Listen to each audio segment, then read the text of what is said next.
Hi po, good morning. Tayo po ay lilinis ng ating bahay.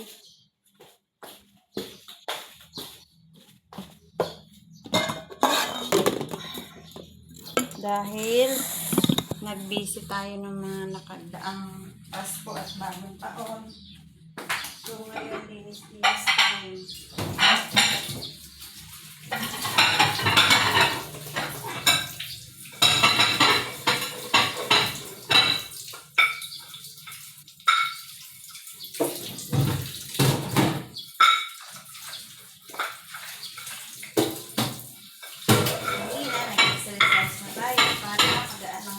Natin sa mga gawaing bahay. Unahin muna natin yung paglilinis ng bahay bago tayo pumalaot sa mga bagay na ating gagawin.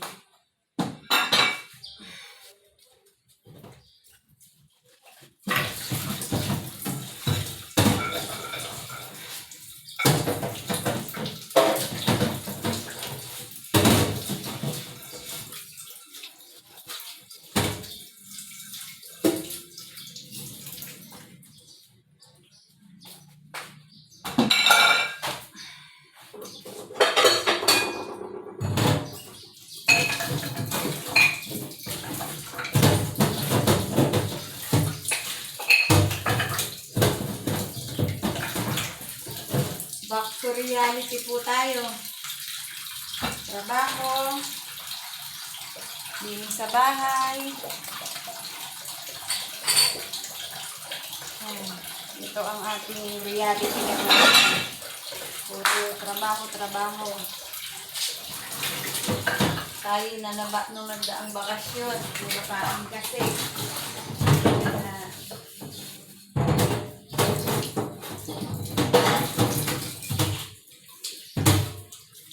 Trabaho muna.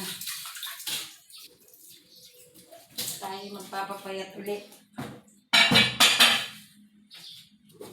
Wala na naman tayong gagawin kundi puro trabaho, linis bahay, trabaho. Yan ang ating buhay.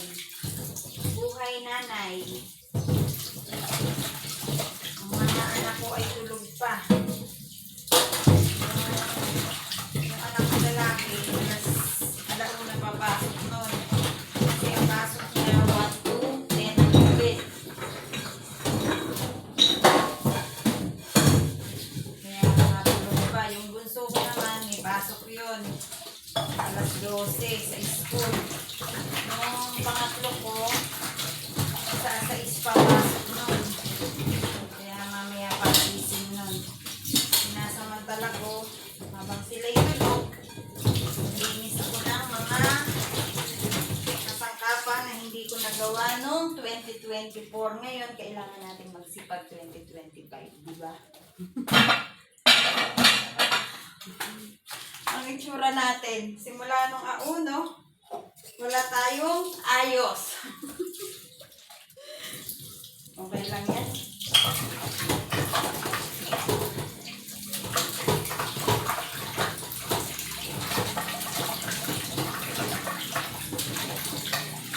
Super na naba talaga tayo. Ang dami ng pagkain na nakain natin. Salamat. Unang-una pala, magpapasalamat tayo sa Panginoon dahil bigyan niya tayo ng magandang pangangatawan ngayon 2025. Lahat ng pangit, maganda na nangyari sa atin ng 2024. Kalimutan na natin yun. Mahalaga yung ngayon. Sikap, sipag, sinasunod ng mga bata para sa kanilang pag-aaral.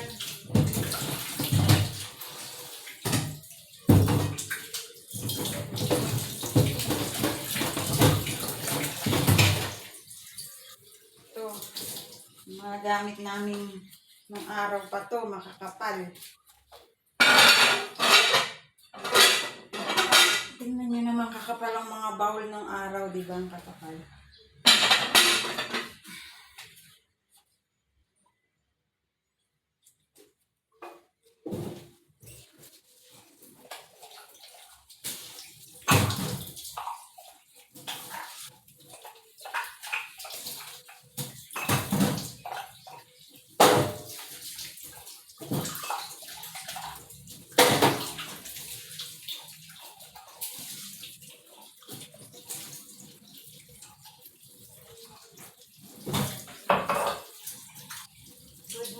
sa inyong lahat. Siguro sa ano ko na lang to sa TikTok.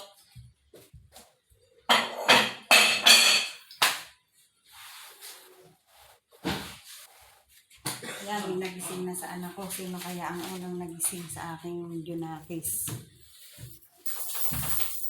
Tingnan natin parang